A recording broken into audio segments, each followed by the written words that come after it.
ಬಾಂಗ್ಲಾದೇಶದಲ್ಲಿ ಕೆಲವು ದಿನಗಳಿಂದ ಹಿಂದೂ ಶ್ರದ್ಧಾ ಕೇಂದ್ರಗಳ ಧ್ವಂಸ, ಹಿಂದೂಗಳ ಮೇಲೆ ನಡೆಯುತ್ತಿರುವ ಹಿಂಸಾಚಾರ, ಕೊಲೆ ಹಾಗೂ ಮಹಿಳೆಯರ ಅತ್ಯಾಚಾರ, ದೌರ್ಜನ್ಯಗಳ ವಿರುದ್ಧ ತಕ್ಷಣ ಮಧ್ಯಪ್ರವೇಶ ಮಾಡುವಂತೆ ಸನಾತನ ಹಿಂದೂ ಧರ್ಮ ರಕ್ಷಣಾ ವೇದಿಕೆ ವತಿಯಿಂದ ಪ್ರಧಾನಿ ನರೇಂದ್ರ ಮೋದಿಯವರಿಗೆ ಉಡುಪಿ ಜಿಲ್ಲಾಧಿಕಾರಿಗಳ ಮುಖೇನ ಮನವಿ ಸಲ್ಲಿಸಲಾಯಿತು.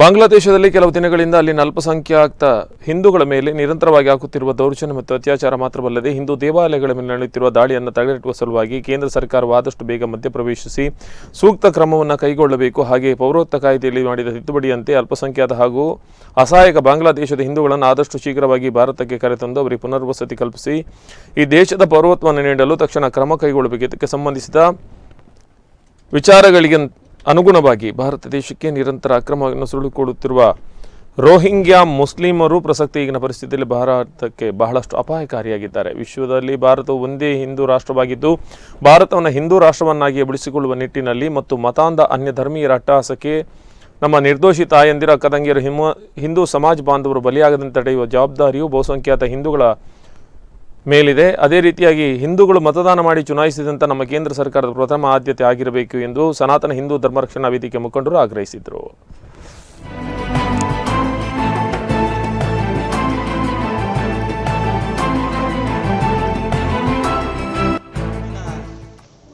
ಬಾಂಗ್ಲಾದೇಶದ ಒಂದು ಪರಿಸ್ಥಿತಿ, ಅಲ್ಲಿರುವಂಥ ಅಲ್ಪಸಂಖ್ಯಾತ ಹಿಂದೂಗಳೇನಿದ್ದಾರೆ ಅವ್ರ ಮೇಲೆ ಆಗ್ತಾ ಇರುವಂತಹ ದೌರ್ಜನ್ಯ, ಅಲ್ಲಿರುವಂಥ ಹೆಣ್ಮಕ್ಳ ಮೇಲೆ ಆಗ್ತಿರುವಂಥ ಅತ್ಯಾಚಾರ, ಅಲ್ಲಿ ನಮ್ಮ ಶ್ರದ್ಧಾ ಕೇಂದ್ರ, ನಮ್ಮ ಇರುವಂತಹ ದೇವಸ್ಥಾನಗಳನ್ನು ಧ್ವಂಸ ಮಾಡ್ತಾ ಇದ್ದಾರೆ.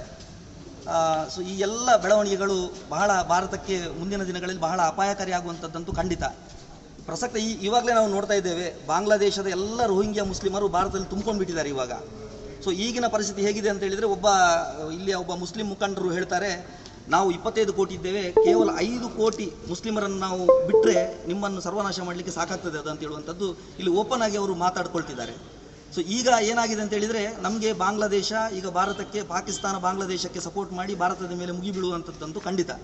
ಸೊ ನಮಗೆ ರಕ್ಷಣೆ ಬೇಕಂತ ಹೇಳಿ ಆದರೆ, ಅಲ್ಲಿರುವಂಥ ಹಿಂದೂಗಳನ್ನು ಉಳಿಸ್ಕೊಳ್ಬೇಕಂತ ಹೇಳಿ ಆದರೆ, ಇವಾಗ ನಮ್ಮ ನೆಚ್ಚಿನ ಪ್ರಧಾನಮಂತ್ರಿಯವರು ಇದರ ಬಗ್ಗೆ ಸೂಕ್ತ ಕ್ರಮವನ್ನು ಕೈಗೊಳ್ಳಬೇಕು.